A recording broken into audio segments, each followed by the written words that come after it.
with Dean James E. Dull, Georgia Tech's Dean of Students from 1964 to 1991, conducted by Marilyn Summers on March the 7th, 1996 at Georgia Tech in the Student Services Building.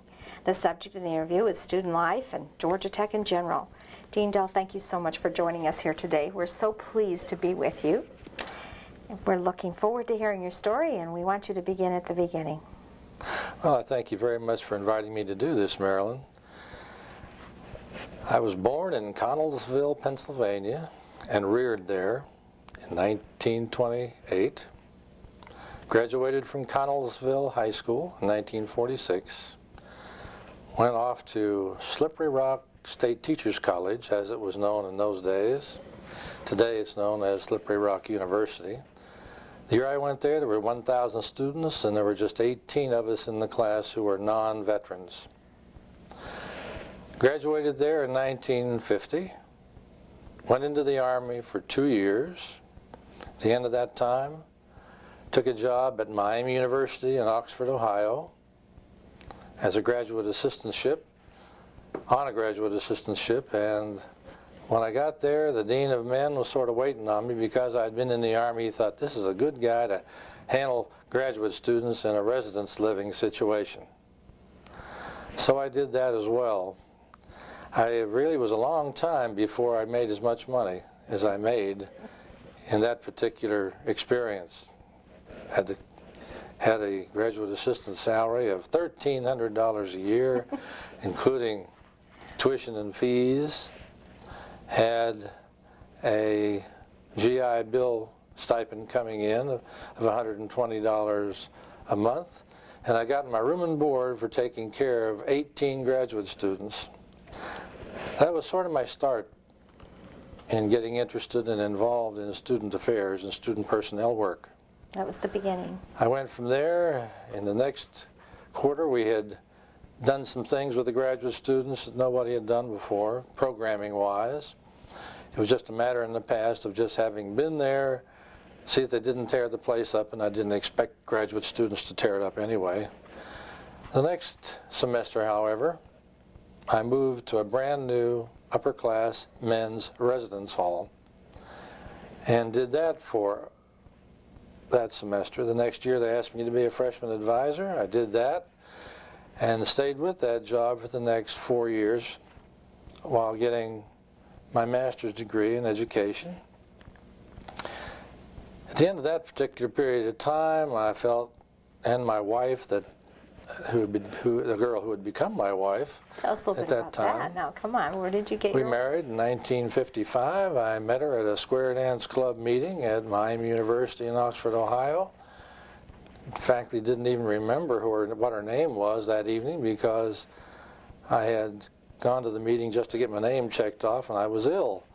So I just at the front door just got my name checked off and told them I'm going to infect everybody here, so I better leave. And as I was leaving, I met this young lady who was coming as a guest. And that was it. Next month, she was there again.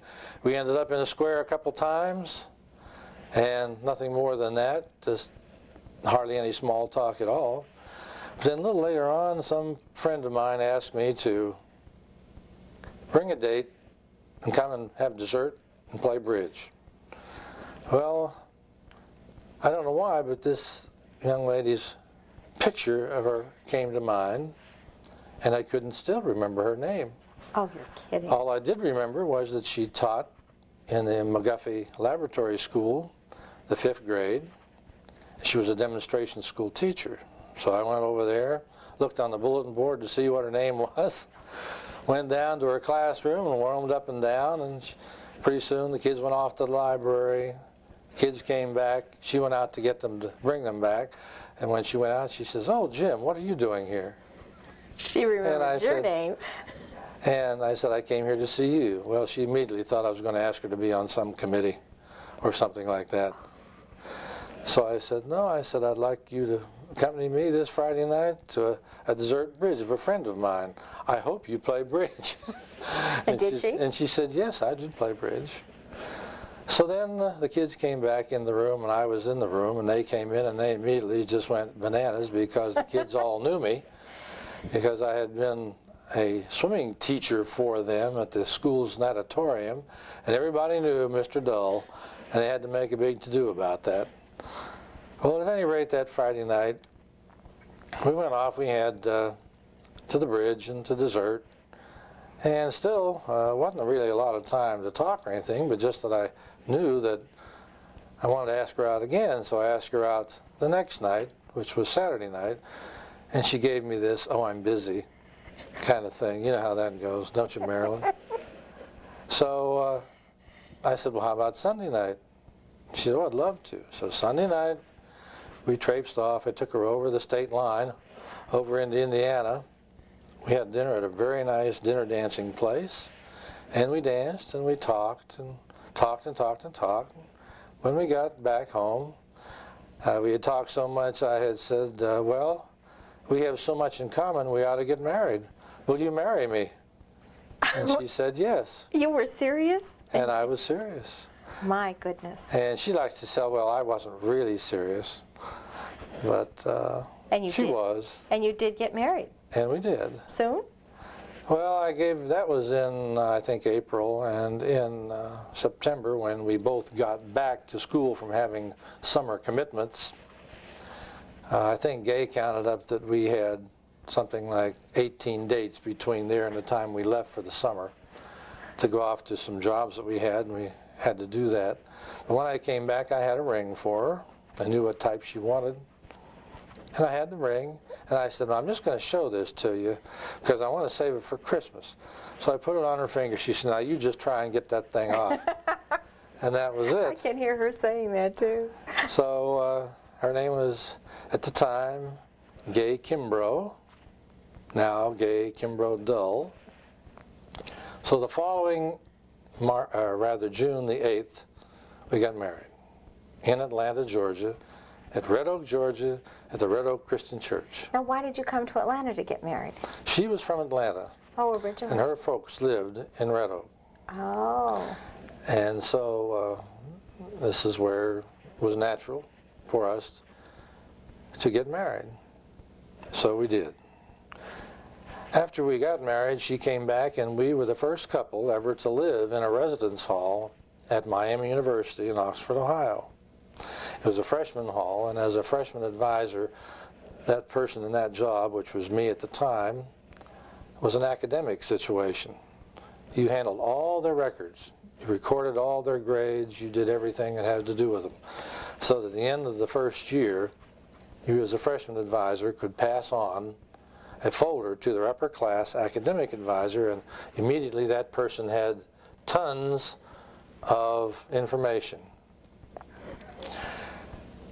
The freshman halls at Miami really was a complete living situation. Very nice halls, a dining room in every hall, a big recreation room in every hall, 2 libraries in every hall, and a staff of people who were called student counselors. So we went to dinner every night in a hall with 300 students. Wow. Everybody dressed for dinner, Oh, shirts, really? ties, and coats. We had tablecloths, silver, flowers on the table every night in a dining room that was of a Williamsburg decor.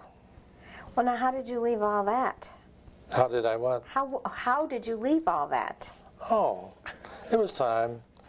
When I decided it was time to leave, we announced a year in advance that we were going to be applying and looking for other jobs. And so that's what we did that whole next year. In those days, jobs were very abundant. Many places to go to interview. I went lots of places to interview. But what I found was most schools wanted someone to come in to work in housing to do just what they had always done. And that's not what I wanted to do. I wanted to go someplace where I could really develop a program. I had received this letter from Georgia Tech, but just didn't even respond to it for a good while. I just kept it in my drawer because there was a reluctance on both our parts to really come back to where we lived, either my hometown, western Pennsylvania, or in her hometown in Georgia.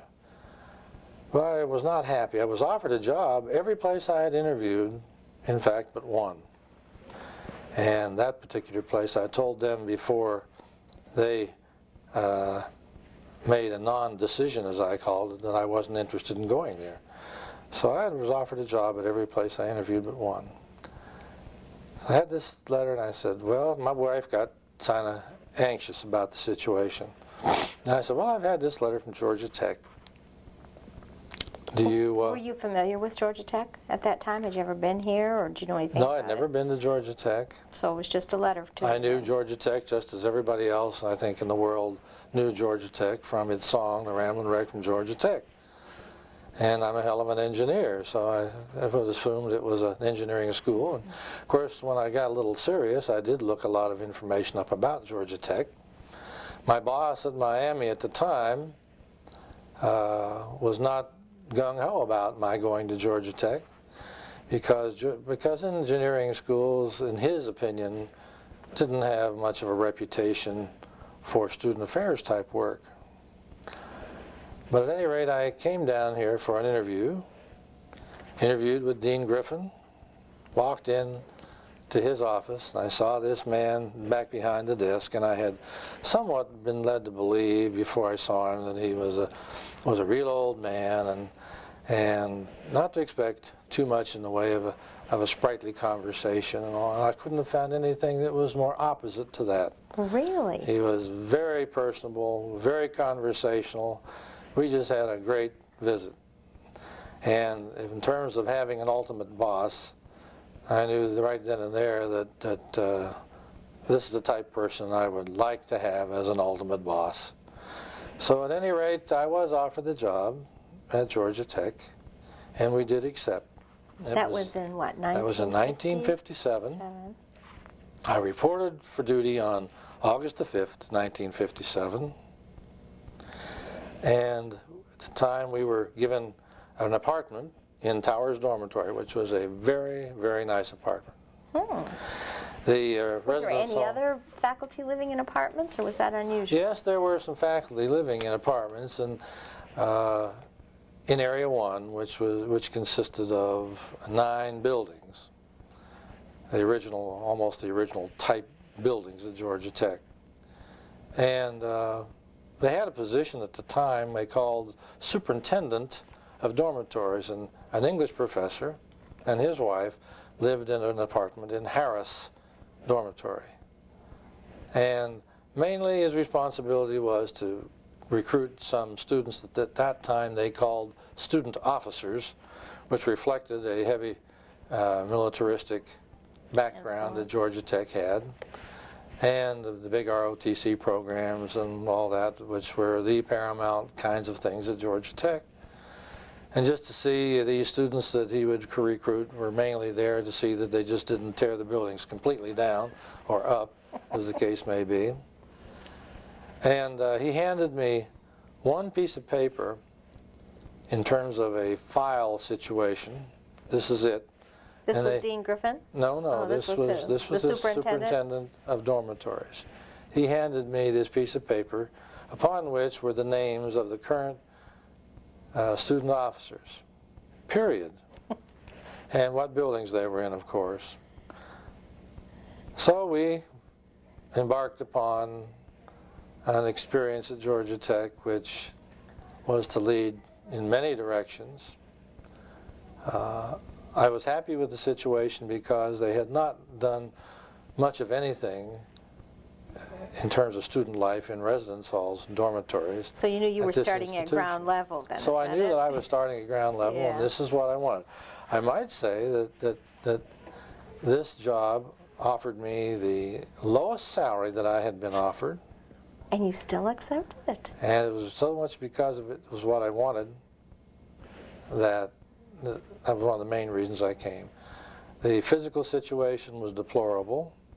Buildings were absolute wrecks. It was a situation where you could walk in the front door and all you could hear was the scurrying of rats as they jumped out of the big trash cans that they left in the hallways. Oh my goodness. Interestingly enough, there was a water cooler fountain, electric, in each section of every dormitory, which was very different, because at Miami University, which had the epitome in residence halls, they wouldn't allow the halls to have water-cooled fountains. And before I left there, I made such a to-do about that, that the president just edicted that there would be a water cooler in Sims Hall. And so, you came and found them because everywhere. the students of the hall paid for it, it was installed. And right on that water fountain for years, I don't know if it's still there or not, I haven't been there in a while, but there was a plaque which called it the Dull Memorial Water Fountain. So here at Georgia Tech, the buildings were wrecked, but they had water-cooled water on every section of every hall and every dorm. Otherwise, the furnishings in the halls were just deplorable. They had mattresses and beds that you probably wouldn't hardly feel comfortable about putting a dog on. So if you were looking for a challenge, you had found your challenge. Yeah, the challenge was there. Fortunately, we had a president come in a month after I came in that August of 1957. Dr. Harrison, Edwin D. Harrison, was named president, and he came to report for duty the next month.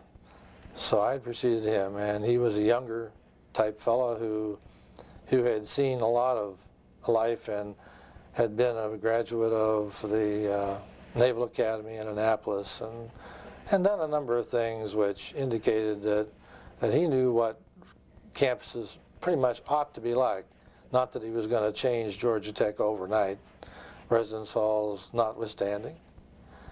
But he was very cooperative and very helpful and very understanding. Easy for you to work about with. A whole lot of things, especially dealing with student life and student affairs. So you had your challenge, but you also had good support from Dean Griffin and from President Harrison then. Right. Had good support in getting those kinds of things done from, you might say, the people who really count in terms of who I reported to. What was your first impression of the student body? My first impression was very good.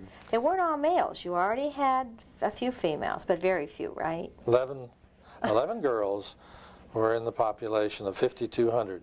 And that number is pretty significant because Dean Griffin, in his inimitable way, when he told me what he was going to pay me, he says, "I'm going to pay you $1 per student. That's $5,200. He, you know?" And anybody that knows how Dean Griffin was about his laugh and everything, they could just picture him doing this. So at any rate, that was fine with me. We had an apartment which was part of our compensation above that. And we got going. We had a little bit of money saved to start a home and bought all brand new furniture for the place. Had our 2 babies in the next 3 years. John Robert Dull, born in 1958, and David Andrew Dull, born in 1960. So we lived there for 3 years. And I was then promoted as such to Associate Dean of Students, and we moved out of the residence halls into a house on the corner of 5th and Atlantic on the campus. So we were still on the campus. So that began an odyssey of our having lived on the campus for 30 years with an open door policy. Oh my, oh my. What had you, those first few years, before while the boys were being born and all this was happening in your life, what did you feel like you were accomplishing? Were you being able to measure things? Well, a whole lot of things happened in those first 3 years. They did indeed. First of all, to have the support of the president, we immediately, almost within the next 2 years, had refurnished almost all of those buildings. And got decent beds and some decent desks and lights and what have you. And I began organizing. We changed the name from student officers to student counselors, and we went into a form of selection which has become quite an operation, as you probably know, over all those years. Then there were numbers of things that happened, and it seemed like every time something happened, I seem to end up with, well, you fix it, kind of an approach or an attitude.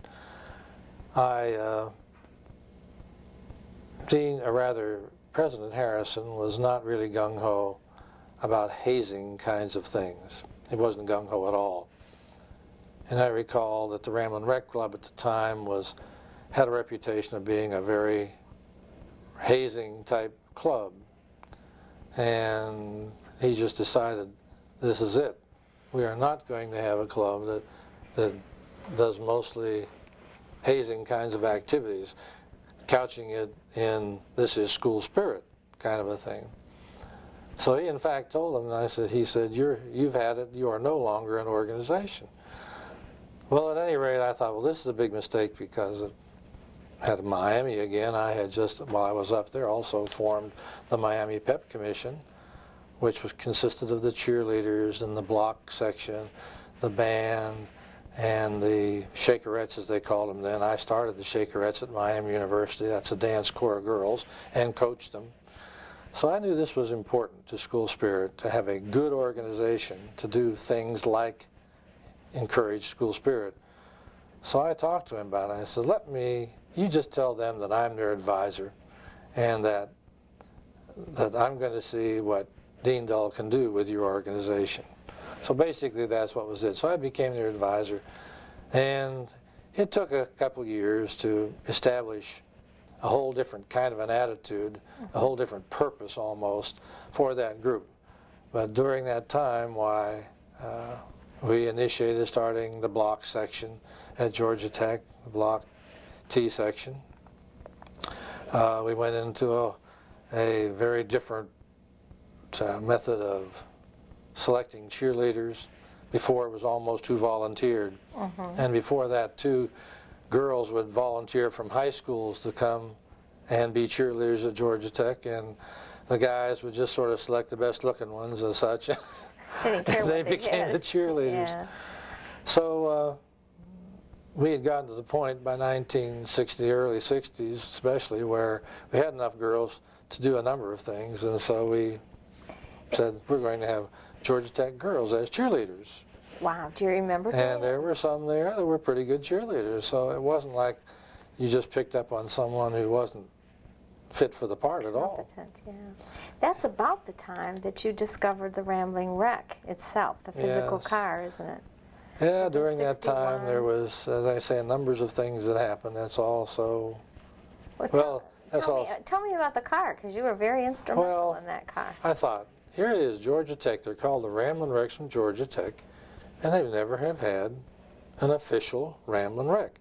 Over the years, via the Ramblin Wreck Parade, and via some people there in the early days that just had old automobiles that they dressed up and just paraded around Peters Park. They were referred to as Ramblin Wrecks, and there were one professor in particular had a car that just sort of looked at like, this is the Ramblin Wreck. Was that But they had never really selected that was Field, wasn't it? a Ramblin Wreck. Yeah. So anyway, I decided, well, I'm going to find a Ramblin Wreck.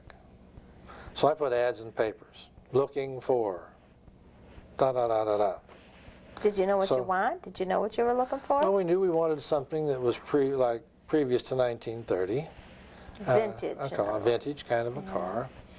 And so I had a number of calls, and I'd go out and look at what, in fact, were really wrecks. We couldn't have done a thing with them. So I was getting kind of discouraged about it, but one day I was coming back from a football game, and we still lived in Towers at the time. And as we came up 3rd Street there to go into Towers, here, parked right in front of my doorstep, was this magnificent 1930 Cabriolet Ford car, painted black and gold. I mean, it was unbelievable. And so I thought, I've got to get to this person. So I put a note on his car and said, please, I live right in this doorway, right in front, right on the side where your car is. Would you please knock on my door when you come back? I want to talk to you about your car. So it didn't happen, and it didn't happen, and it didn't. About 7 o'clock that night, finally, a knock came at the door. I thought perhaps first it was just somebody that was attending the ball game and coming back. But here this guy comes, Captain Ted Johnson, and he and his son had refinished this car. And I said, we have got to have this car as the official Ramblin Wreck at Georgia Tech. Would you be interested in selling it? Absolutely not. I said, we've worked ourselves to death on this car. This is my son's car. It will be his car. And I expect him to keep that in that shape, he said, the rest of his life. This kind of thing. And so I said, I wish you'd please give this some more thought. Please, let's think of the future and what this could mean. He says, I don't have to think about it. He says, the answer is no. So I kept bothering him that whole year. I kept writing to him. I kept calling him because he lived here in Atlanta at the time. He was an airlines pilot. And so I bothered him so much, I guess, and I made such a story up about the grandeur of this car and what it would mean to Georgia Tech and what it would mean to him and his son, what it would mean to his family's future, et cetera, et cetera, et cetera, et cetera. And so finally he said, all right, my son says he's willing for us to talk to you about securing this automobile. Great. So we got together. The big thing was, how much is he going to ask for this thing? Now that I've gotten myself this involved. Where are you going to get the money? Well, I unless it was just outlandish, I thought I could get the money up. And so he said, I want $1,000. I almost fainted. I mean, that was nothing compared to the worth of that car at the time. So I said, you got it. I didn't have the money, but I said, you got it to him. And I got to Bobby Dodd. Bobby Dodd just pretty much handed over $1,000 just like that to buy the car. I thought it was best that the Athletic Association pretty much own the car, take title to it, because they could pretty much afford to keep it going. They could carry the insurance on it with all their insurances from all their vehicles and so on. And so we had a Ramblin Wreck. Little did I know at the time that we had some real big ins with people at the Ford Motor Company. And so we got a commitment from Pete George, who was a Georgia Tech graduate, who in fact was the manager of the Ford motor plant down in Hemphill. And he agreed that he would take care of this Ramblin Wreck for as long as he was with the Ford Motor Company. So we got the car, the Ford Motor Company started right away taking care of it, made several real big renovation type jobs of it over the years. Very costly kind of thing. In fact, the last renovation, they took the car completely apart, had a warehouse there that they put every individual part on the floor of that big warehouse where there was a factor balcony up there that could take pictures from. So that car was taken completely apart, piece by piece. The pieces that needed to be replaced, they had to be handmade, and they did some of that, and put the car back together, put gold paint on there. There was something like 60% gold in the paint. Did everything just up. Well, you've seen it, and you know that it is just the epitome of a car. Dean Dell, do you remember the first time that the car was introduced? How did you introduce it now that you had it? Well, after we got it, which was late spring of that actually it was 61 by that time, we did some things to jazz it up, but didn't change the colors one bit. We put a couple flags on the bumper of the car, and we put a wheel well cover on the back of the automobile with a Georgia Tech logo on it. Other than that, we introduced it at the first home game in the fall of that year. And it was just immediate success. Of course, we had a big build-up to it. Of course, the Ramblin Wreck Club, it really made the club. From the depths of despair that they had experienced in the late 50s to this happening, it just made the club, and it, of course, was a very proud moment for them, and still is a proud kind of a thing for them to be responsible for. So that turned out to be very, very good. Oh, it turned out to be wonderful. Well, what was the next really significant thing that was happening where in the early 60s? Well, I guess you'd have to say it was the integration of Georgia Tech. You know that they had a lot of difficulty at certain schools in the South, University of Georgia, the University of Alabama, very undesirable, very, very big problem, and a lot of riotous kinds of activity. And Dr. Harrison knew that he didn't want this kind of an experience, and not only that, but he was used to going to schools where, in fact, integration was already a fact, and I had too.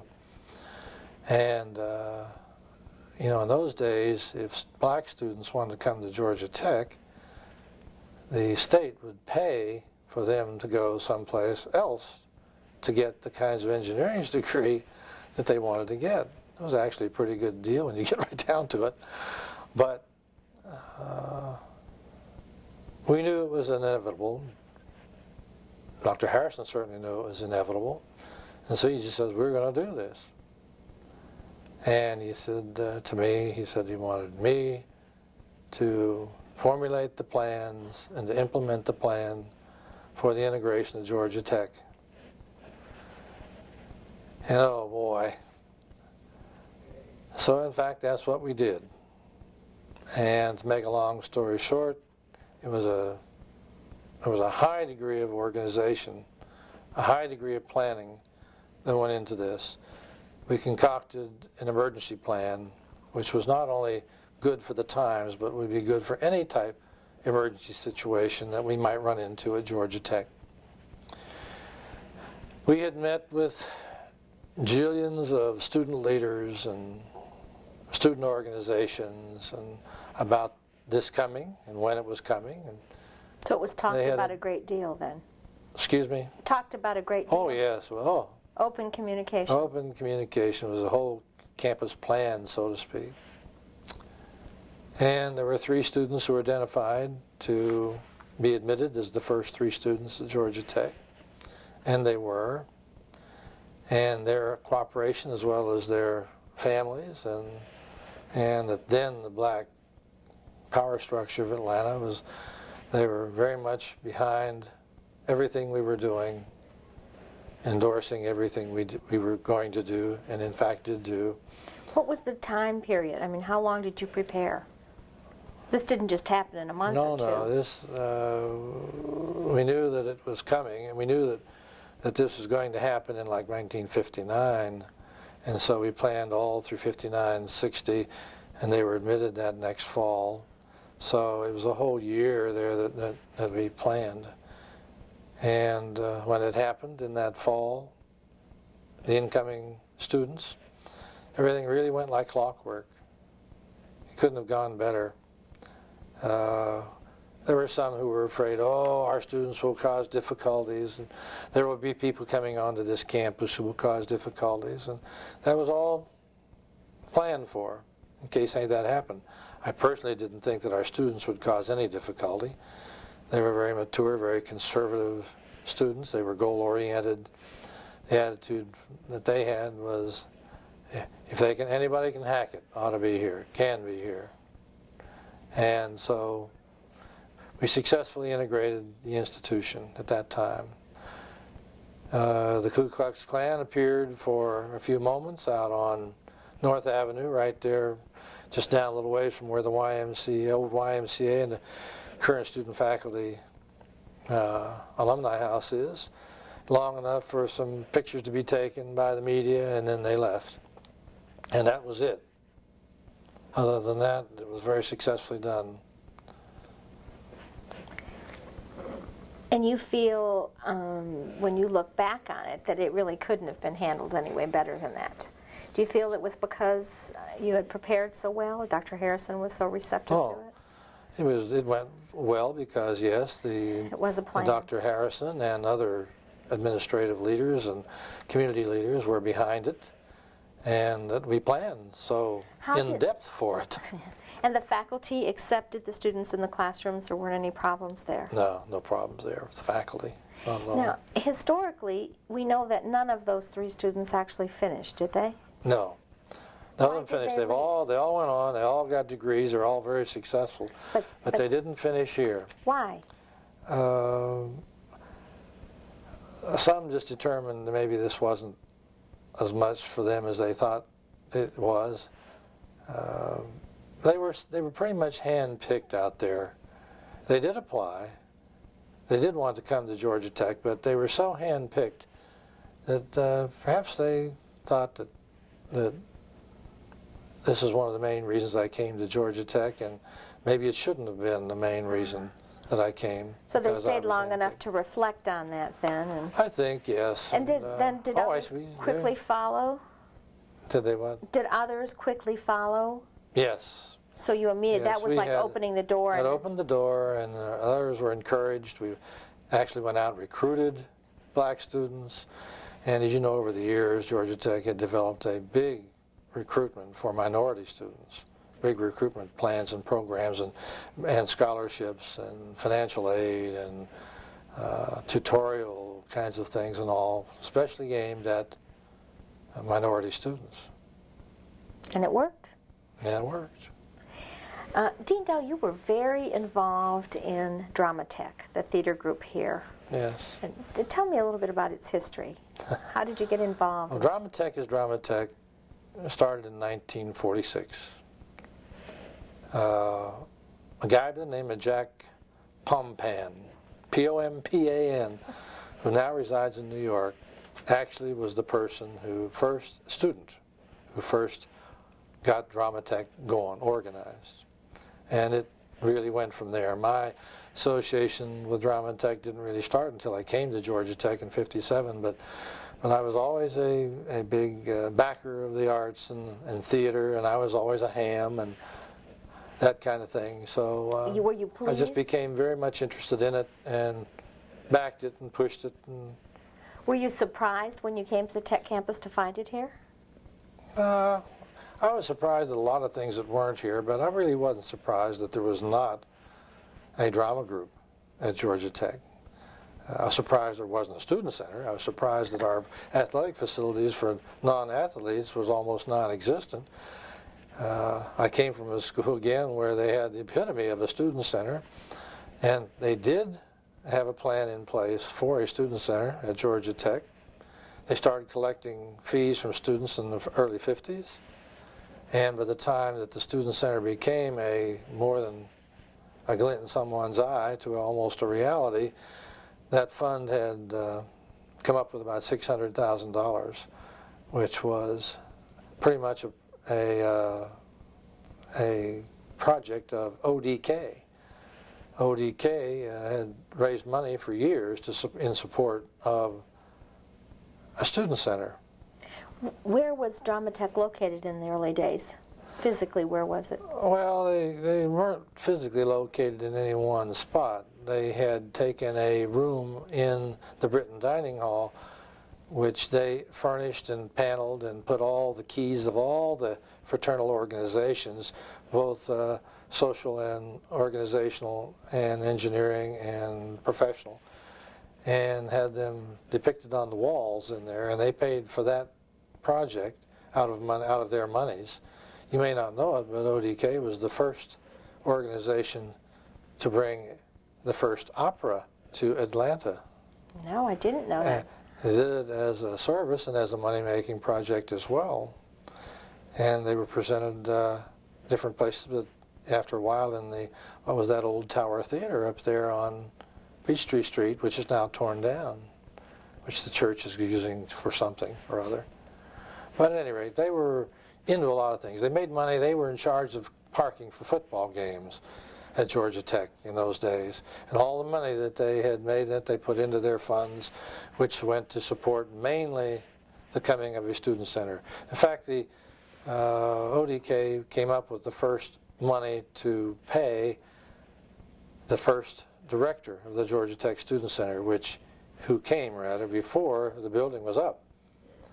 And that was very far-sighted to do that. What about DramaTech? Where was that housed? The first productions, I believe, took place in the old YMCA building, which is now the Alumni Faculty House. There was a room there, which is now the Griffin Ballroom, that had a stage in it. A very, very small stage, but nevertheless had a stage. And that's where things first got started in terms of productions for DramaTech.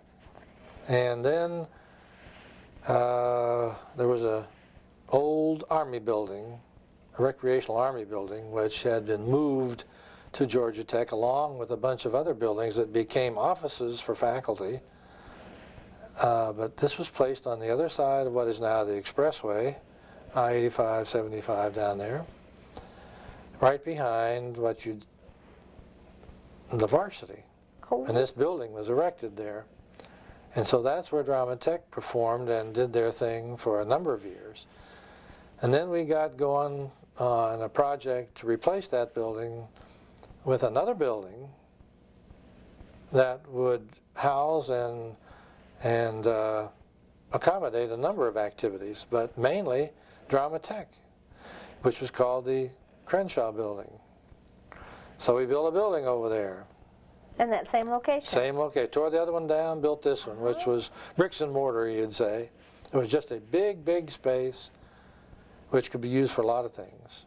DramaTech was one of them. Theater in the round kinds of things in the main they were doing. So that was their home. And they did have an office both in the old Crenshaw building and the new Crenshaw building. No.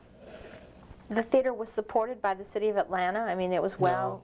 No. I don't mean financially. I mean, lots of people came, and it well, of course, the city of Atlanta was made very much aware of. Yeah. And I think DramaTech is the oldest known theater-producing organization for Atlanta that is still in existence. And has among its alumni some very famous theatrical people. Very famous people. Mary Nell Santa Croce. She became the director for many years, produced many productions. She saw the move from one building to the other. Then when we bought the old church over on Hemphill, that was given to the Student Affairs Division to do something with. We didn't have any decent housing at the time for the band, and a number of other things, but mainly the band in this case. So that building over there became the band building, practice facility, as well as renovating it into a new or a different theater for DramaTech. And it served DramaTech well. Old, probably a danger, probably a fire hazard, probably a whole lot of things. But we made a whole lot of improvements in the life of the theater, DramaTech at Georgia Tech. And again, by this time, Dr. Pettit, who was also very big on the arts, who came to us as president from Stanford in California. He came from a quality institution, especially where the arts were concerned, and he was very much behind and had done a lot to further the arts at Georgia Tech. And he would, every request I ever made of Dr. Pettit for improvements in that facility, he granted. It wasn't like we were building a new whole building, but like for the seating and for lights and for instruments for the band, for instance. And we'd buy all this thing, new uniforms for the band. He was always behind anything that had to do with the arts. He was also big behind the coming of the Student Center. And when Dr. Harrison, back in his day, was justifying the coming of a Student Center, for instance, he said, if there's no other reason in this world that we could justify a Student Center, it's simply because we don't have one. and that was about the bottom line. And so there, through himself and a couple other presidents as such, you know, the Student Center came, and well, that's a whole other litany of timeline kinds of things here. How it happened. When you think back at that period of time, we had integrated women, we had integrated minorities, so it was a different campus than it had ever been before. The changes were taking place. Yeah. We were starting to enlarge physically too. That was a time when they were buying a lot of property and making things bigger. Urban renewal. Did you feel you were just going to stay here forever then? Were you pretty well integrated into what was going on? No, I didn't. I had certainly become enamored with the institution. There's no doubt about that, and never gave really serious thought to leaving. I felt the only time that I would probably leave Georgia Tech was when we get a new president, and I would always give that president an opportunity to determine whether, in fact, he wanted me in this job, or whether he, like a lot of presidents do, they have favorites that they want to bring in, people that they've seen operate and have confidence in their abilities, and they bring them with them. And I had every president we've had, every full-time president we had, I gave everyone that opportunity to, if he wanted to replace me, but we just wouldn't let you go. Well, it's just that it's not the smartest thing to do, I think, is to helter-skelterly replace a lot of people. But I wanted to be, I told each one, I said, the only thing I want to know is to be the first to know if there's anything you're unhappy with about me and have any inclination to want to replace me. I want to be the first to know. I will not give you any difficulty. Da-da-da-da-da. And that always worked. That went until we got Creasine. And at that time, at a point in time, I only had a few years left. And I told him when he first came that, now this is what I have usually told every new president. I said, I'm going to qualify this where you're concerned, that I have just a few years left before I retire. I told him at that time what my retirement plans would be, and I said, but again, if something comes along that you just feel you just have to get rid of me, I said, again, I want to be the first to know. Enough said. Enough said. Okay. It didn't quite work the way you wanted it to, I'm afraid. Dean, over the years, you have had a lot of interaction with students and a lot of interaction with faculty. You've been a liaison person all the time, all the way along the line. Any favorites, any stories you want to tell us about any of the professors, some of the characters that roamed around this campus? Famous students you want to tell a tale on? Now, there are a ton of people say that Dean Griffin bailed him out of jail or got him out of scrapes. I bet you have a million stories like that, I got a billion stories like that. You wouldn't have enough tape or time for me to tell you all those stories. You said you had an open-door policy at the house. We had an open-door policy. We did numbers of things to encourage students to take advantage of that. And did they? Oh yeah, lots of things. It was important, I felt, for the future of Georgia Tech, for the future of these students as alumni, to get a better feeling, a continuing better feeling about Georgia Tech, and anything that could be done to personalize this institution, that I was going to jump in and certainly try and do that. And we were successful in doing that in a lot of ways. In 1960, when I became Associate Dean of Students, there were several directions that then were open to me to try to jump in and do something with. One was the orientation at Georgia Tech, which I felt was extremely important to new students in getting off in the right direction, getting their feet in the ground. that developed into Facet, which is probably one of the most outstanding freshman orientation programs there is. As you probably know, that includes their parents as well as all new students. And this was an innovation. This wasn't customarily done, was it? You brought this in as a new way of doing it. As a new way of doing things, a new way of orienting students, yes. And the idea was to get them acclimated to Georgia Tech. Also, at that point in time, there was, the student government was just sort of like in name only. Although their history is, there was some history to student government at Georgia Tech before my time, certainly. And student involvement in the Institute was certainly in place before I came here. When I came here, I found that the Institute had students on almost every institutional committee, which was very, very different. Even any school that I was aware of, had any experience with, didn't have this. And here at Georgia Tech, they did. And we started to then do things to enhance all that, to make it better, to make it more participated in, more seriously participated in by students. And again, I became the student government advisor in 1959, attended student government meetings for 30 years. I'm sure I must have a world record in attending student government meetings every Tuesday night, every quarter of every year, except for summer quarters. Oh my goodness. But at any rate, I liked it.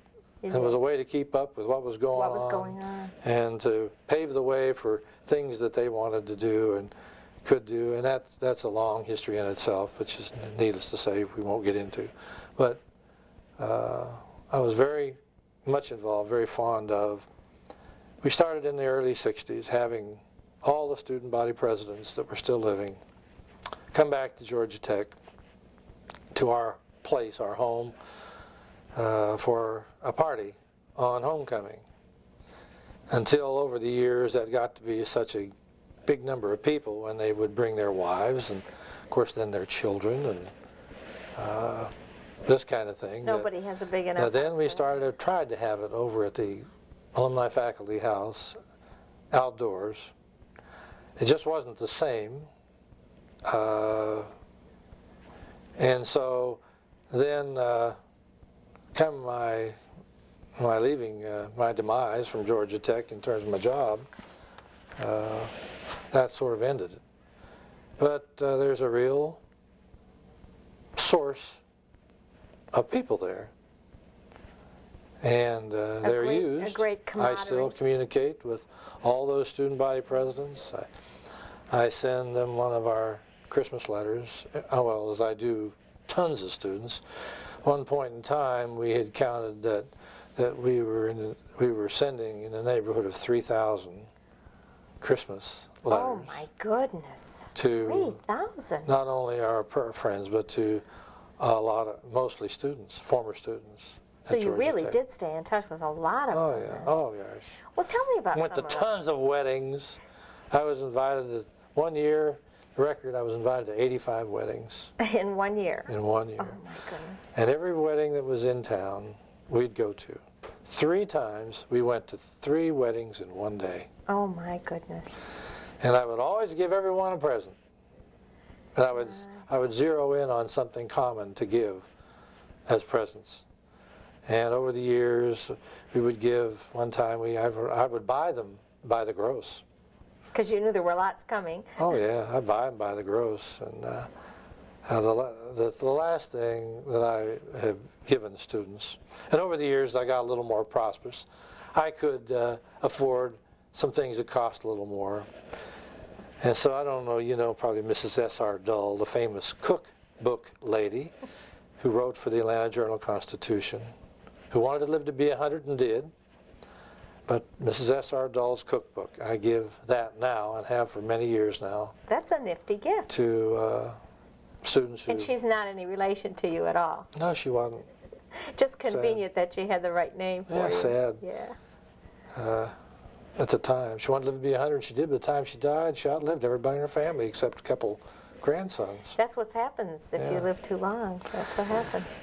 And, oh gee. Then the babies start coming. And you got that whole routine too. So every baby I'd get an invitation or an announcement about, I would send that baby a Georgia Tech pair of panties with a yellow jacket on it or a bib. And I would, the main thing is I would write the baby a letter. And I would tell the baby about his folks. Oh, first-hand experience, huh? And about everybody's ever got one of those. You find that their homes, they have those framed up on the walls and things. But I like that. That's a wonderful. It's a legacy to pass on to them. It's really nice. Wonderful. I like doing it. And you want to tell us about any of your favorite students or any favorite student story? Oh, there's at the risk of course, leaving tons of stories out. The kinds of things that come to mind. I remember, yes, I did get a lot of students out of jail. You did do that. My own children equated going to church with going to jail. No. About every Sunday, we would be taking off. And first, we'd be going, or after church, as the case may be, we'd go to a jail to get somebody and bring them home. And you took the boys with you? Especially out in DeKalb County. We go out there. So that was a Sunday activity. That was regular Sunday activity. My goodness. And of course they'd call, you know, and say, I'm in jail. And we had certain ways of going about getting them out. And we had 2 bonding companies that were very cooperative. All I had to do was give them a call without any money down, without anything.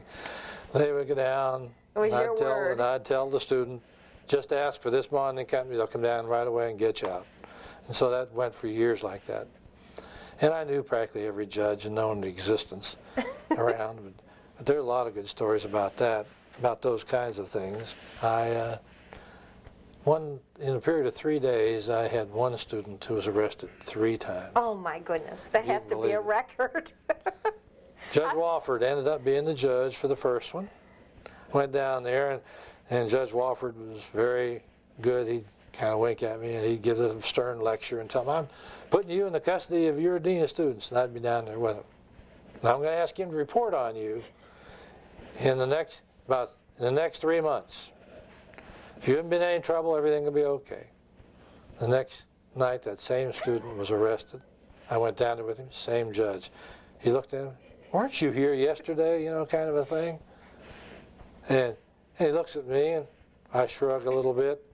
And so he gives him another big, big lecture. He says, if you're ever back in my court again, you're not only going to jail, you're going to be so far into that jail, he says, you'll never get out. So he says again, Dean, take this guy, do what you can to see that he behaves. The next night he was arrested again, the same guy. Oh my goodness. I almost refused to go, but I went down with him. Judge Wolford again. He looks up and he sees, the names are called, he looks up and he sees it. He says, I don't even want to talk to you. I don't even want to see you. He says, you get out of here this very minute. Don't you even think about me. Don't you even think about court. Don't you think about anything. You've been arrested 3 times. Get out of here. Don't come back. He says, I don't ever want to see you again. Get out. I don't want to talk to you. Get out.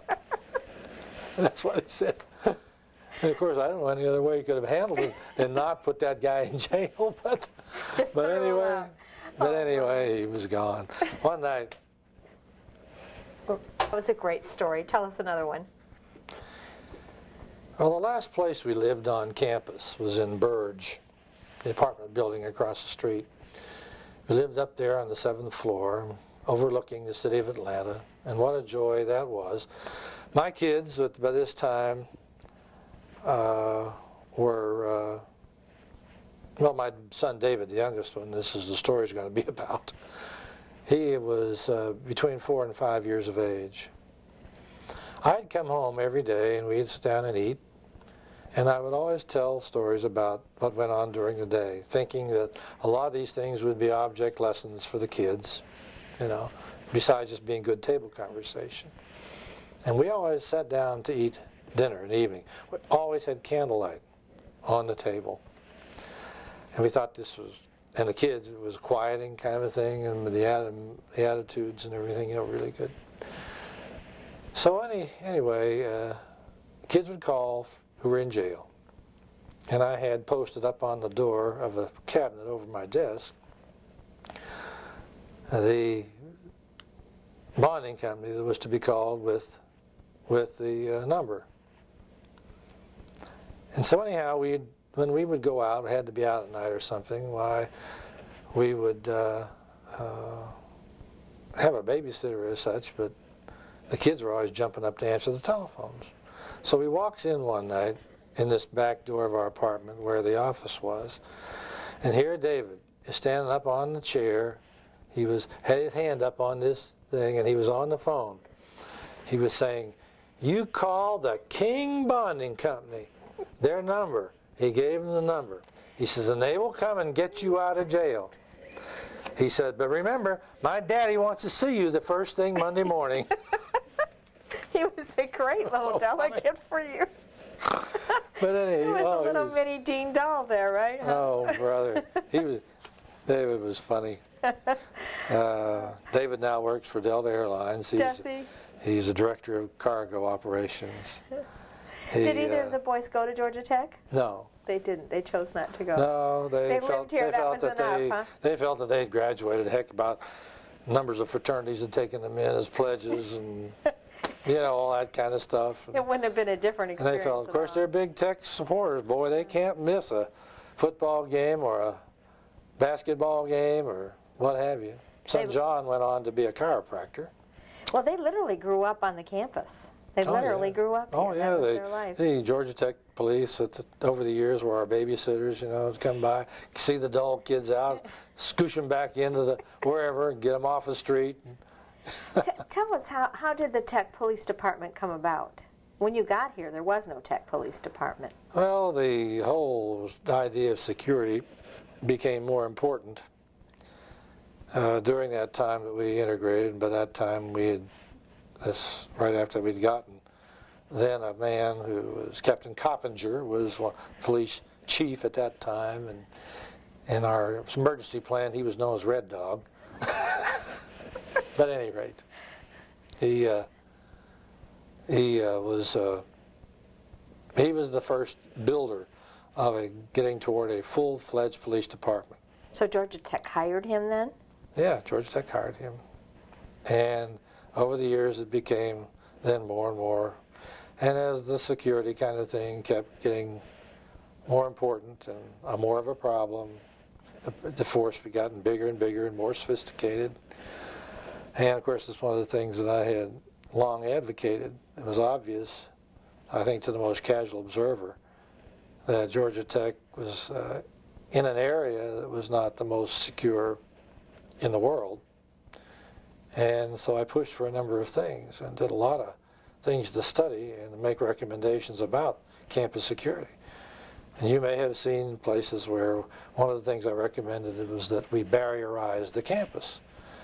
That, as a lot of people wanted to refer to it as putting a fence around the campus, I never used that term. I always called it barrierization, where it would make it difficult for foot traffic or vehicular traffic to be just indiscriminately on and off the campus. And of course I kept, and people would say, "Oh, you're going to make a prison of this place, da da da da da da," and all this, and not at all. And I pointed out many places that were barrierized very effectively, and not in any way, shape, or form look like a prison. Probably our closest sister institution being most like us is probably University of Southern California, who is situated right on the outskirts of Watts in Los Angeles. A campus that's in town, downtown, so to speak. They had half the number of acres that we have, but but like us, they had a lot of things in common with Georgia Tech. And they had long since used barrierization in every building that they built on that campus, and their residence halls as well. So anyway, as you see today, we are being forcefully barrierized with double wire fences around our campus. But we had done a lot over the years to, in fact, valorize this campus in a lot of ways. Marking off the perimeter, so to speak. Yeah. And so I told Dr. Pettit, I said, well, whether it's in your time or not, whether it's in my time or not, I guarantee you that Georgia Tech will one day be completely barrierized.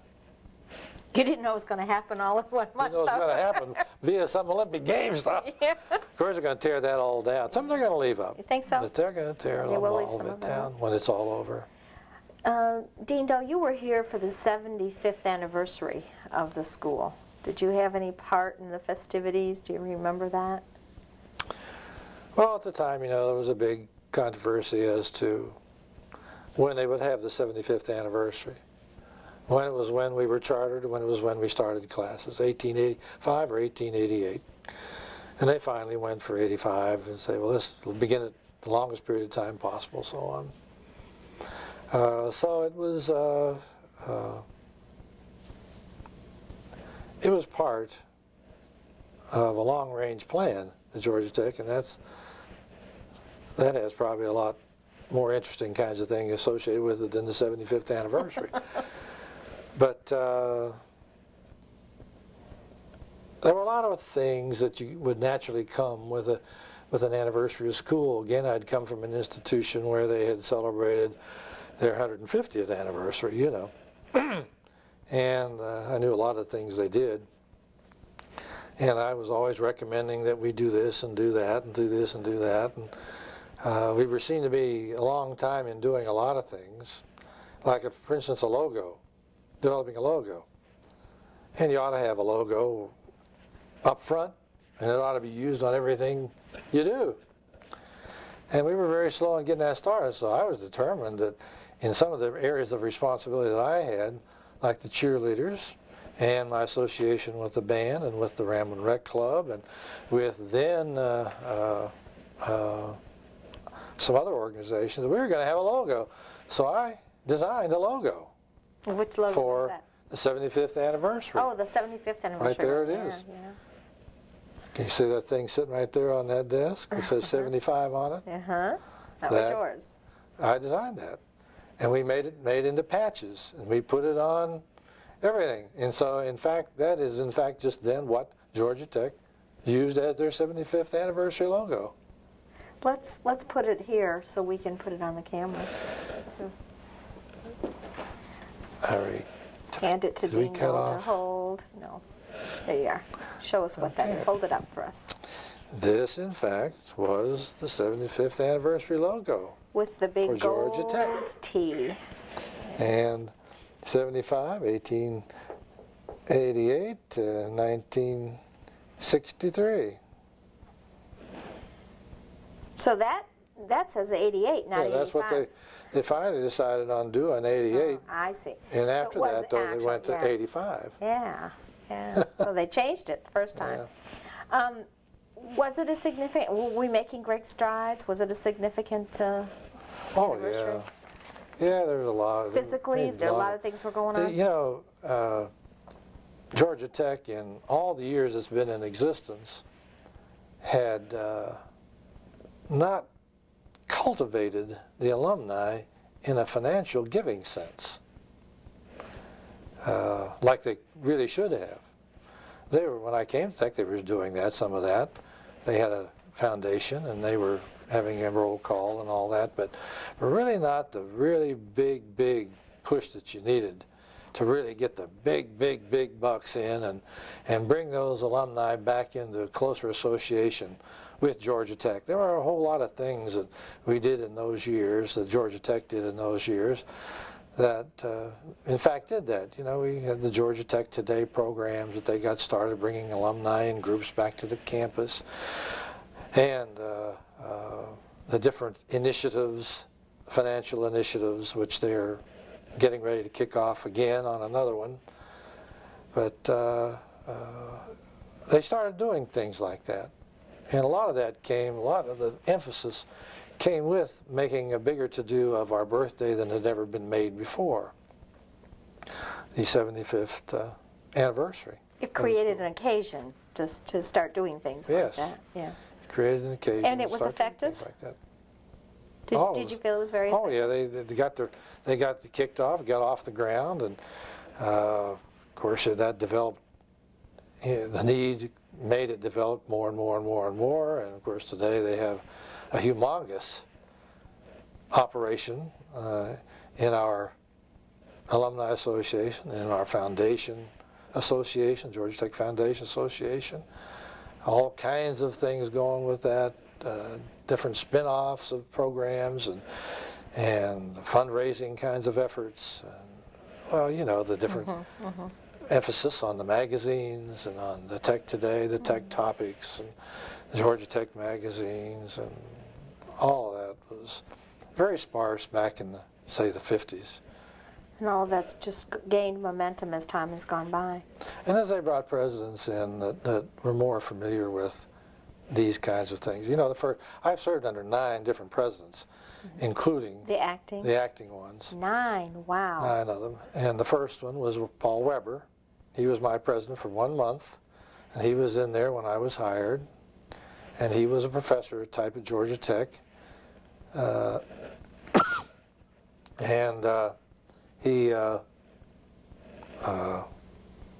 He's retired now, of course, and died a good while back now.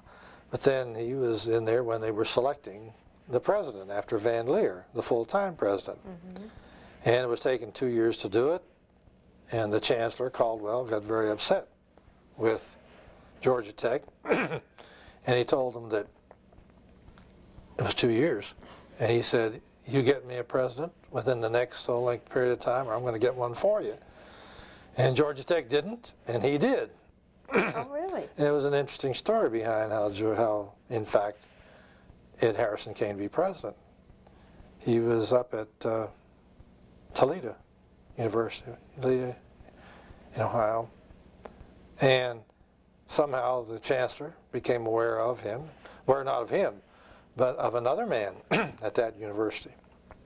And he went up to visit him there as like an interview situation. He was walking down the hall, and this voice said, "Can I help you? Come on in." And it was Ed Harrison.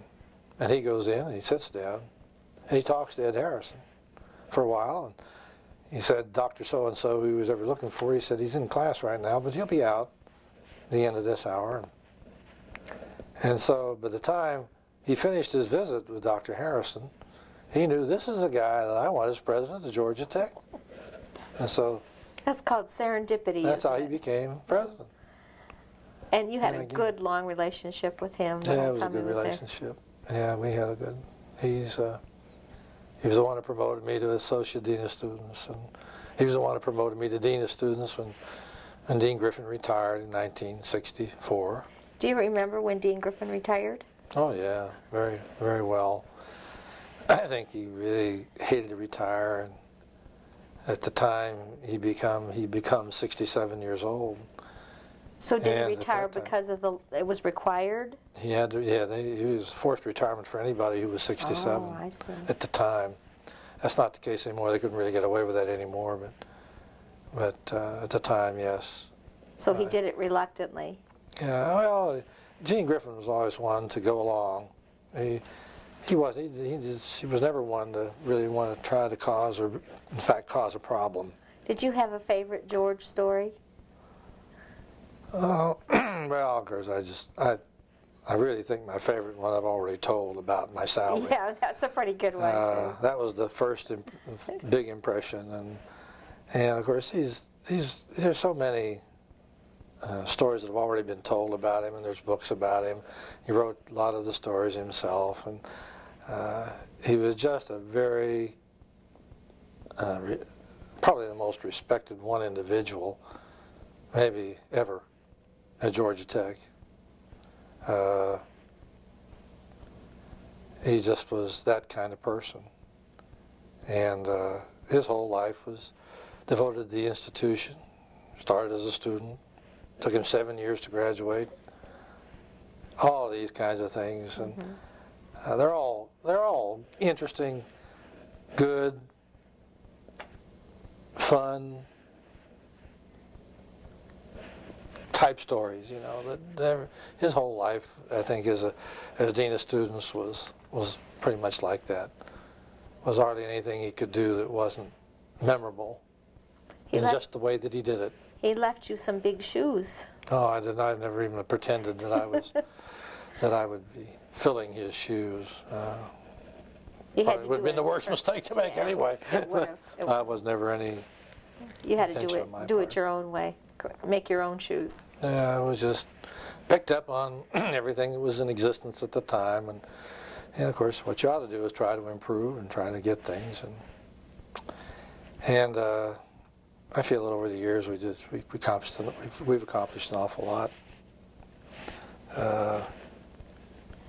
What's the thing you feel the best about? What's your major accomplishment here? I mean, or is that not fair to ask you? What's the one thing when you walk around the campus that you say, by God, I'm glad I was here to do that? I think that the fact that we accomplished everything that we set out in a long-range plan, and that's another story. In 1964, the Perkins and Will people, who had been studying a long-range plan for Georgia Tech, made their report. They hadn't involved student affairs really at all in this long-range plans, and they came up with some of the, frankly, the dumbest things when they referred to students that you could probably come up with. They projected that, for instance, by 1985, which they were projecting 20-year long-range plan for, and that we would have as many as 500 female students. And I said, this is ridiculous. We'll have 5 times that many by 1985, unless Georgia Tech decided that they purposely were not going to take women. And I knew that wasn't the case. And I knew that wasn't going to happen. And in fact, by 1985, we did have 2,500 female students. Well, there was a number of things that they projected in terms of housing, and it was way off in left field. And anyway, I went to President Harrison, because then that's when I became Dean of Students in 1964. I said, this report did not involve any of my input or any of Dean Griffin's input as far as I know. And I said, it's way out in left field. And there ought to be some mention in this report that would be legitimate about the future of student life and student affairs. He said, well, you do your own. He says, you come up with one. And I said, I will. And you did. So I concocted a long-range plan. I thought at the time that I probably would be retiring in about 1990. Or there shortly after. So I'm going to project my plan through 1990. And I am very happy to say to you, very proud to say to you, that everything that we had projected in that long-range plan was in place by 1990. That's a wonderful accomplishment. And that was big doings, because we had a lot of things to do in those days. The Student Center, Student Athletic Complex, This building and the theater were the last 2 items on my long-range plan, although I had started recommending the coming of a student services building and a theater back in the early 60s. Really? So way back then you were thinking about it. Oh yeah, I projected. And I projected where I felt they ought to go for the money, how that ought to happen, and I projected that they ought to go to the Callaway Foundation. Mr. Callaway was very fond of Dean Griffin, and that I had suggested and recommended back then even that this building be named the Dean George C. Griffin Dean of Students Building, called the Dean of Students Building then. And I would update that recommendation every year. Update it and update it and update it. And finally got to the point where Dr. Pettit got behind it big time, went to the Callaways and came up with their contributing 50% of the projected cost at that time. And the projected cost was pretty much built around how much they felt could be available. And they came up with what 3.5 or so, 3.7 million. But they put a little thing in there that said, this must be matched by the state of Georgia. Oh, so anyway, I don't think he was a person that the state of Georgia was really going to turn down. And they didn't. And they came up with the other half of the money to build this building and the theater at the same time. You must have been thrilled when they Was I opened. ever? You must have been thrilled. It was just that you could look back and just feel very proud of. Well, you were a prophet. And that plan not only called for just bricks and mortar type things, not by a long shot. It had a lot to do with students and student life. It had a lot to say about student government and the future of that, the future of our counseling and career planning center. When I came to Tech, there was one man doing counseling. One. That was Jim Strickland, and he had an office, and he did have a secretary on the second floor of the old Knowles building. And he was supposed to handle every student? Everything. Whoa. And he had a challenge too. and of course, didn't this is a very important kind of an operation. Mm-hmm. And so over the years, all these things, the fraternity world, fraternity area. When I first came to Tech, there were 27 fraternities. They were the center of social life on the campus. There wasn't anything else. The YMCA was the first semblance of a type of a student center, but was very limited in the programming. Fraternity-wise, those days they had house mothers. One of the best things that ever could happen to any campus is to have house mothers. My advocacy of that is well known. And students dressed, of course all the students dressed in those early days, my earliest days at Georgia Tech. You know, it was a military type background. Everybody had to be in ROTC, lots of short hair on the campus, military types. Everybody was self-disciplined. Everybody was goal-oriented. You know. Very good. Then in 1967, ROTC became voluntary. And a lot of things happened in 1967 that were very pivotal to Georgia Tech. The faculty, in all its wisdom about that time, decided to revamp the curriculum, which they started to. One of the things they cut out of the curriculum, and I say again with tongue-in-cheek and all their wisdom, was to do away with the weekly meeting of orientation classes that we had in those days. We had all freshmen meeting every week. One of the best things that ever happened to the freshmen at this institution was doing that kind of thing for all kinds of reasons. But good way to communicate, good way to keep freshmen aware of what was going on, assessed of what was going on. This is also when ROTC went voluntary, and I don't know whether that was, at the time I thought this is going to be a real adjustment. It's going to create some real problems. And it did in a way, but of course the programs that they do have in ROTC are still outstanding programs, but it's only for those people who voluntarily want to be in and who are accepted to the program. The house mothers about that time, it became very difficult to secure house mothers. We had a great bunch of house mothers, and they had a terrific influence in the fraternities. We got to a point where the Vietnam era came in.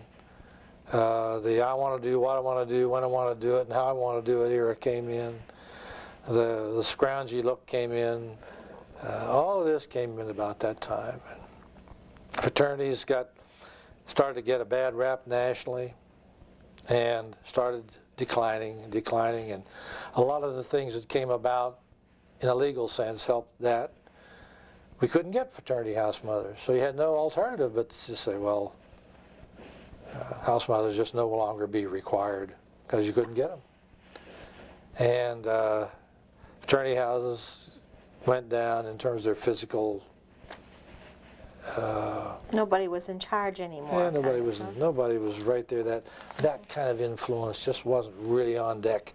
Live-in house mother, wasn't on deck at the time, and we got to the point, fraternity speaking, where things were really bad from where they had. When I first came, felt they were really good. Every Sunday having dress-up dinners and guests, all this type thing. A lot of regulations about fraternities, with fraternities, about in those days. Then the legislature and all their wisdom came in, and I think it was 1976, took the drinking age down to 18, which was one of the worst things that ever happened to any campus, and they paid dearly for it. Then in 1980, seeing what a problem that they'd created, they went back to phasing back in 21 years of age for drinking. It was also at that time I looked at myself and I said, I've got about 10 years to go here. I says, I don't want to leave a legacy of a fraternity world that's in shambles. And so I just said, I am going to be the type of person, as a dean of students, that says, you are going to do this, period. You got to be a commander then, huh? So I told the fraternities, this is what you're going to do. I'm not going to leave you out there and saying you're not going to have the help. I'm going to help you as much as I possibly can. We're all going to work together, and these are our objectives. That, number one, you're going to get to a point where every chapter on this campus is above the all-men's average in their grades. Number two, you're going to stop any and all drinking at rush functions. Number three, we are going to get to the point where we have 25% of the undergraduate student enrollment at this institution as members of fraternities.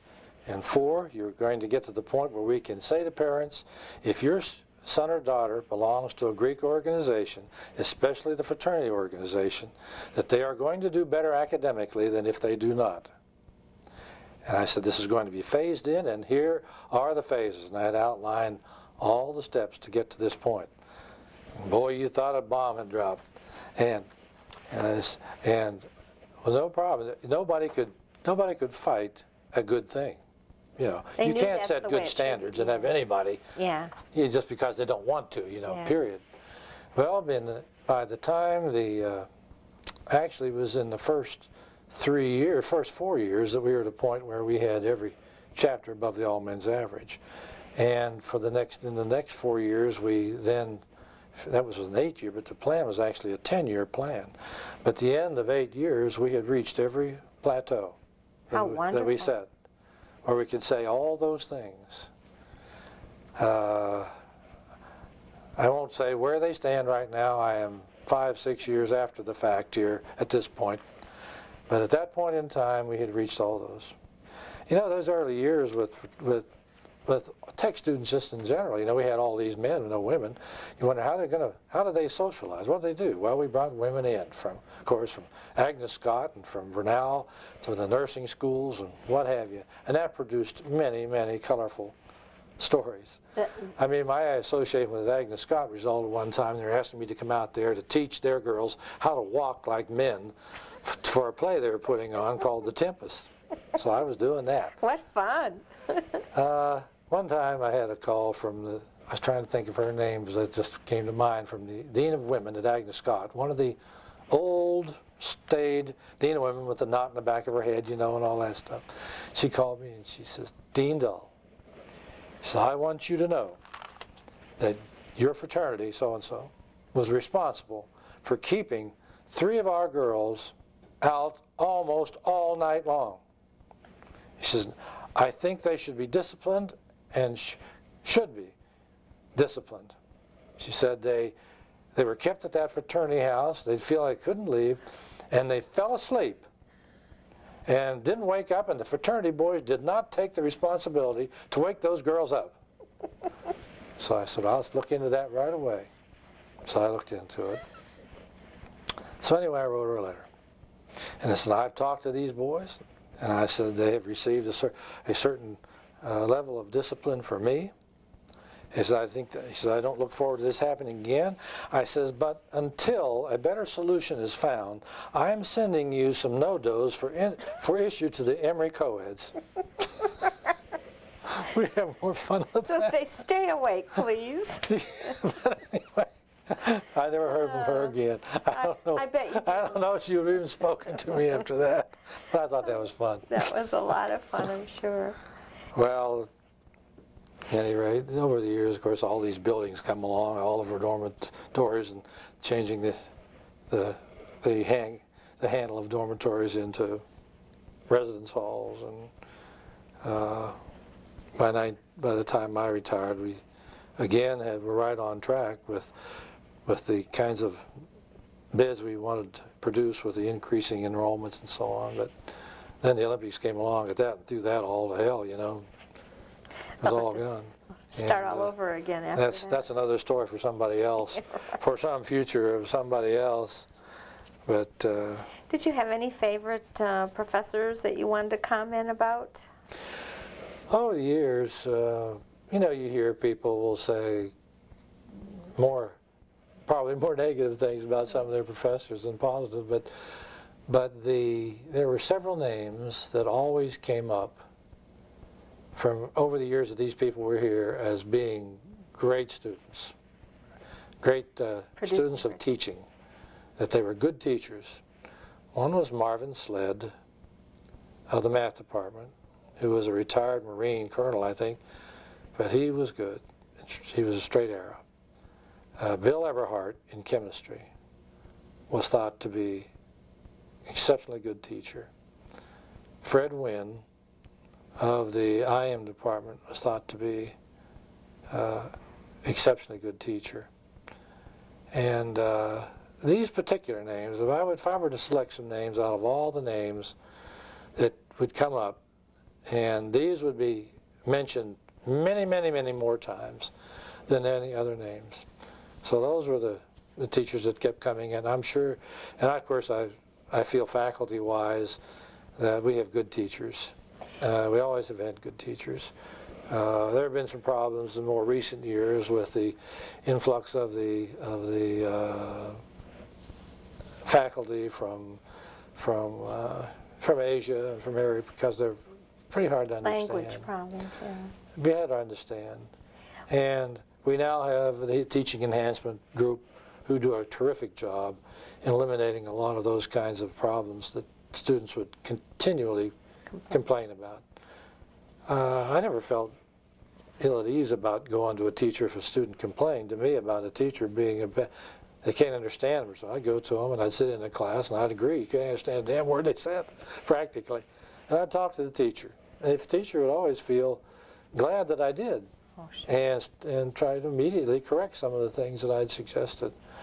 But I thought, of course I felt always that the student life, the student affairs division, they were there for the enhancement of the mission of this institution, and to add as much as possible to that goal and objective, which mainly, first of all, is to educate academically. You know, enhance that as much as possible. Georgia Tech has a reputation over the entire world for producing leaders. You can look in almost any field and find Georgia Tech people at the top, problem solvers. Is it the strength of the faculty? Yeah. Is it the uniqueness of the campus? What do you think? I think it has been mainly the strength of, yes, the faculty, and projecting that strength through the curriculum. You know, you have to want to be goal-oriented to come here. To even come in the We're broadening now. We're getting broader. We're out there into more of the humanities type things, but those people are yet to be a part of Georgia Tech's future and how much of a leader they become out there in the real world. But most of that leadership came, of course, from those people who were engineering and science management type people at Georgia Tech through at least my tenure at this institution. And yes, they've had a lot to do with that. And one of the things that I like to think about is the progress that students make when they leave here, and the great numbers of CEOs we have out there in the big corporate world, in the Fortune, whatever it is now, 500, 600, whatever. They started off with the Fortune 400, but it's increased. And how many of those people are graduates of Georgia Tech? And you can't help but feel proud. And I know just a lot of those people very personally. And Gil Amelio, for instance, just became CEO, of the Apple Corporation. I knew him extremely well. You remember that? Oh, yeah. I still communicate with him. Communicated with him just last week. I'm going to communicate with him this week before it's all over and done with about something else. But knew his son came here. He graduated from Georgia Tech. And he was marked, even when he was a student, for greatness. There's no question about it. There are a lot of those people that... You were able to recognize that as they came through? You could see people that you just knew were going to go on and do something wonderful. Yeah, you could tell. It was just... Was there ever anybody who did really well and you thought, oh my God, I didn't think that would ever happen? No? I never thought there were those people who graduated who would not, really do real well. Do you think the athletic program has been it's been intercollegiate sports have been a big deal at Georgia Tech, which is unusual in an engineering college of this kind, this kind of Yes, it is. And I think it's had a great deal to do with the success of this institution. No doubt about it. You didn't tell us any Bobby Dodd stories. Did you know Bobby well? Well, I had conjured up in my own mind a list of things that I felt in a historical sense would be the things in an international sense, national especially, that would always be associated with Georgia Tech. And I think Bobby Dodd is one of those people, one of those kinds of things that will always be remembered. I think there are certain other things that will always be a part of Georgia Tech. I think Georgia Tech will always be associated with the Ramblin Wrecks from Georgia Tech, and that's a big, nice history of itself. Now that the Olympics are coming, there's no doubt that the future will hold that the Olympics were once at Atlanta and at Georgia Tech. That's going to be another thing. I think that being national champs in football in 1990, as well as back in the early 50s, will be things that will always be referred to out there in the big world. I think Jimmy Carter, that'll be a kind of thing. Now, there could be lots of things that I would say that Georgia Tech would be remembered for. But if I talked about the things that I think will always be there, I think those are perhaps the kind of things that will be. Voluntary Peaceful Integration, Georgia Tech will always take the blacks and the black power structure of this state and this city continue to refer to that. Even now, and they'll never let anybody forget it. It's going to be that way. I think those are some times and places. Dean Dahl, all the years you've been here, Mrs. Dahl has been a very important part of Georgia Tech, too. It's been a partnership relationship, there's no doubt about it. She's been a great supporter of Georgia Tech. And both of us have become a lot of honorary alumni, that kind of a thing. And she's been made members of all kinds of organizations. She had a lot to do with many of our organizations getting started and even prospering. She was big in the Dames Club, which was the married students club at the time. Dean Day of the Days Inn wife, she was once the president of the Dames Club. There's so many things. Gay has been very active in the sorority movement. They took her in as a member of Alpha Xi Delta, the first sorority, and she's been Alpha Xi Delta's treasurer of their house corporation ever since. Her and Shirley Mewburn's names are on the mortgage for that house that they have. And With all that kind of involvement, was there ever a time that the two of you ever wished that you had gone somewhere else, or would have liked to try? Never regretted it? She has always been very supportive, and she's always been very much involved with all the entertaining and all the student life and student problems. She's always been just as much a part of that as I have.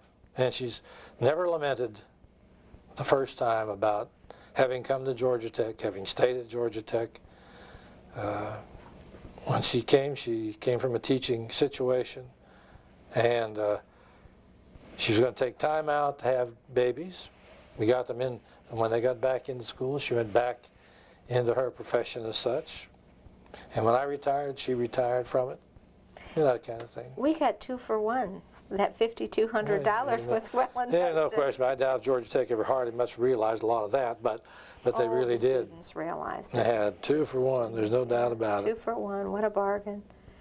One of the things I'm proud of is I got umbrellas started at this institution. You got what started? Umbrellas. Umbrella? Well, now that's a story. Tell me. When I first came to Tech, it was obvious that one of the worst things that could happen to a student if that student got ill and had to go to the health center. And the philosophy of our health center was to get people back into class as quickly as possible. That's the way we wanted it. And we had a very complete health service operation at this institution in my days, my time at Tech. And I noticed right away that these guys thought they were macho enough that when they get real bad, rainy weather and everything, nobody'd have an umbrella. I thought they're crazy as they can be. And so I started stressing this in freshman orientation. Those weekly classes we had, you get yourselves an umbrella. The worst things that can happen to you is you get sick. Get yourself some good rain gear, some boots and some rain gear, especially an umbrella. And that started it, and within the next year, 2 years, there wasn't anybody in the campus that didn't have an umbrella. You know, because there's lots of rainy nights in Georgia. Lots of them, yeah. That's a we good... had, of course, student government has always been a big thing for me. Got to the point where we set records in voting, campus voting. 1967, we had 72% of the eligible campus voters voting in that election. Wow. And you know, they made a big deal this last time out of having 20%. Oh. And that's not hard to get. 72%, that's unbelievable. Oh, it's unbelievable. But we started with nothing with student government. We based our first successes on the things that we could be successful in to pave the way for the greater, more dollar sign, say, successes. So that was one of them. So it's been a good ride. Yeah, been a good ride. In many, many ways. I want to get this in. I also designed Buzz's costume. Oh, did you really? One of the best mascots in the world. There's no doubt about it. I started and coached for 3 years the Rockettes. Another good one. I designed the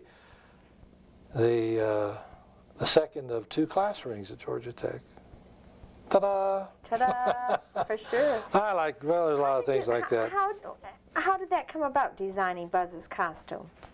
Who got the idea of making him real? Well, there was a time when there was a female student who dressed herself up like a bee and just appeared in the stands as a student at a ball game. And actually the costume was awful. And I thought, we're the Yellow Jackets, you know. We're the Ramblin Wrecks. We're the engineers.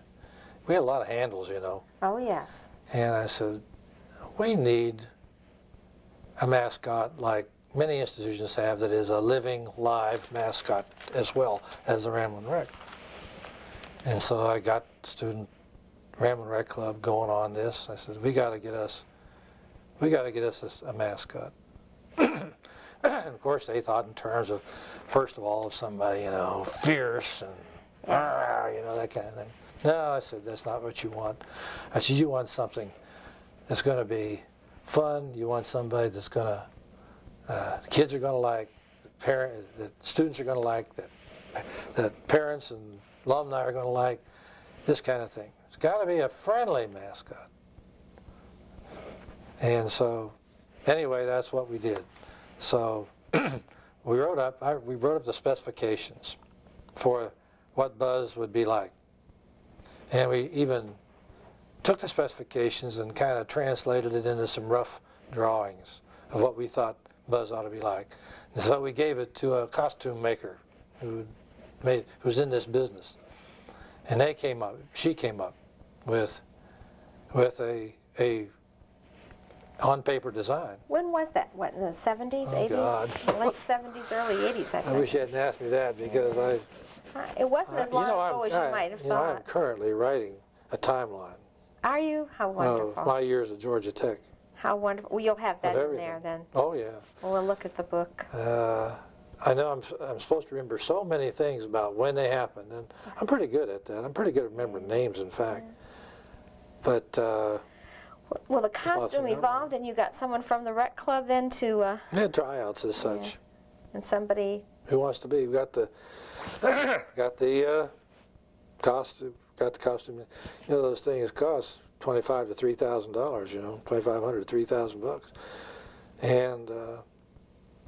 We had them go ahead and make it. We made after the first one, the second and third one. We were just finding minor changes, improvements. And it certainly is one of the most popular. Oh, gosh. I mean, it goes beyond. Everybody loves Buzz. Everybody loves Buzz. And then came along the miniature Ramblin Wreck for Buzz, you know. Yeah. Such fun. Yeah, we had a lot of fun. But that's I played Buzz one time. Oh, that's one of my favorite. Did you really? Oh, my favorite things to do. I didn't tell anybody. You Not actually put the costume on. I didn't tell Have a you soul. got good legs, Dean Dahl? Did they look good in those photos? Well, 20 years ago, whatever it was, pretty good. But I said, I'm going to do this, because I used to come up with doing something in front of the student body that they'd never expect of me. You know, just never expect crazy things. So I didn't tell anybody. I got with Buzz, and I said, Buzz, I want to appear as Buzz at this particular pep rally. I said, I want anybody to know it. I want to promise you won't tell anybody. And he just laughed, thought that was a good idea. So anyway, I just practiced a little bit like Buzz would act. And was in the stadium in the north stands. And so I got out there, and I made my entrance like Buzz does, you know, and knocking myself into the goalpost and falling down and around and doing all this stuff. And participated partly in a skit that we had already worked up for, had to do with a coffin and somebody else, and did part of that. And then my part in that ended up where I'm supposed to be burying the guy, you know. And everybody's yelling, hooray, hooray, hooray, you know, yay, yay, yay, yay. And I walk over and I stand right with the hands on my hips like this, and I take off that hat. Oh, I bet they... And everybody went absolutely bananas. You couldn't, it was unbelievable how bananas those kids went. You had a great Because nobody's supposed to know who Buzz is. He never takes and his never talks. That's right. He never takes off his costume in front of anybody or anything like that. That was better than Superman coming out of there, huh? We had a good time. Yeah, we did that too. Of everything. Well, we have really enjoyed hearing your stories. Do you think, wow, if we did this for 12 hours, we couldn't cover it all? Do you feel like you've given us a taste of it anyway? Only a taste. Only a taste. We could go on for a long time, especially getting into the stories kind of area. There's just a lot of things. Well, through it all, thick and thin, you've been there for us, and we really, really appreciate all of your contributions, all of the many accomplishments that Georgia Tech had because you were steering us in the right direction. Well, that experience has been my pleasure, and it's been my pleasure to be with you today. Thank you so much, Dean Dahl. And thank you for coming, Marilyn.